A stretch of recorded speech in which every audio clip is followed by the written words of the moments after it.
শিক্ষা সংক্রান্ত গুরুত্বপূর্ণ আপডেটগুলো পেতে হলে অবশ্যই শুভেন্দু একাডেমি চ্যানেলটি সাবস্ক্রাইব করুন। পাশে থাকা বেল আইকনটিতে ক্লিক করে ভিডিওটি বেশি বেশি করে শেয়ার করুন। নমস্কার, আমি শুভেন্দু। আমার ছোট্ট চ্যানেলে আপনাকে স্বাগত। ডিএ মামলা নিয়ে অত্যন্ত গুরুত্বপূর্ণ একটি আপডেট।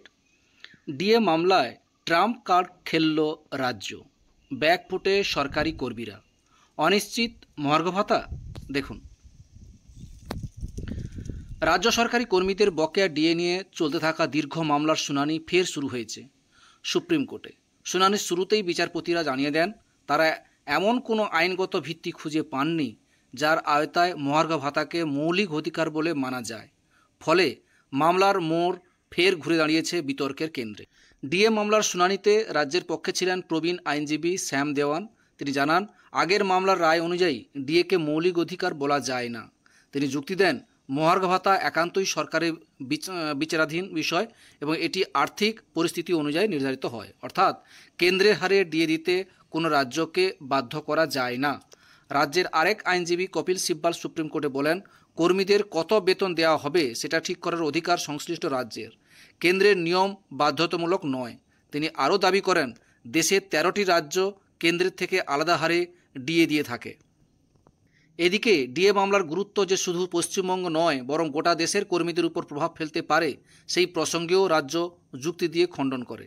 উল্লেখযোগ্যভাবে এর আগে সুপ্রিম কোর্ট নির্দেশ দিয়েছিল, পঞ্চম বেতন কমিশন অনুযায়ী রাজ্যকে তার বকেয়া ডিএর 25% মিটিয়ে দিতে হবে। সেই নির্দেশ পালন করার সময়সীমা ছিল 27 জুন, কিন্তু রাজ্য সরকার সেই সময়ের মধ্যে টাকা মেটাতে পারেনি। ফলে কনফেডারেশন অফ স্টেট গভর্নমেন্ট এমপ্লয়িজের পক্ষ থেকে রাজ্যের মুখ্য সচিব ও অর্থ সচিবকে আদালত অবমাননার নোটিশ পাঠানো হয়। রাজ্য আদালতে জানিয়েছে, 2008 সালের 1 এপ্রিল থেকে 2019 সালে 31 ডিসেম্বর পর্যন্ত সময়কালের বকেয়া ডিএ মেনে নিচ্ছে তারা, কিন্তু বিপুল পরিমাণ কর্মচারীর জন্য এই বকেয়া মেটানো বর্তমান রাজ্যের পক্ষে একটা বিশাল আর্থিক চাপ। তাই রাজ্য আদালতের কাছে আরও 6 মাস সময় চেয়েছে। প্রসঙ্গত, এই ডিএ মামলা 2016 সাল থেকে চলছে। প্রথমে স্টেট অ্যাডমিনিস্ট্রেটিভ ট্রাইব্যুনাল বা স্যাট, পরে কলকাতা হাইকোর্ট এবং শেষে এসে পৌঁছেছে সুপ্রিম কোর্ট। কর্মচারীরা এখনও পর্যন্ত প্রতিটি ধাপে জয় পেয়েছেন। হাইকোর্ট স্পষ্টভাবে জানিয়েছিল, কেন্দ্রীয় হারে ডিএ দেওয়া সরকারি কর্মচারীদের অধিকার। বর্তমানে ডিএ মামলার ভবিষ্যৎ নির্ভর করছে সুপ্রিম কোর্টের চূড়ান্ত সিদ্ধান্তের উপর।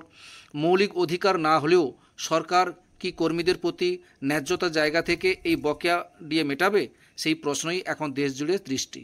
এই ছিল একটা আপডেট, আমাদের সঙ্গে শেয়ার করলাম। ভিডিওটি দেখার জন্য অসংখ্য অসংখ্য ধন্যবাদ।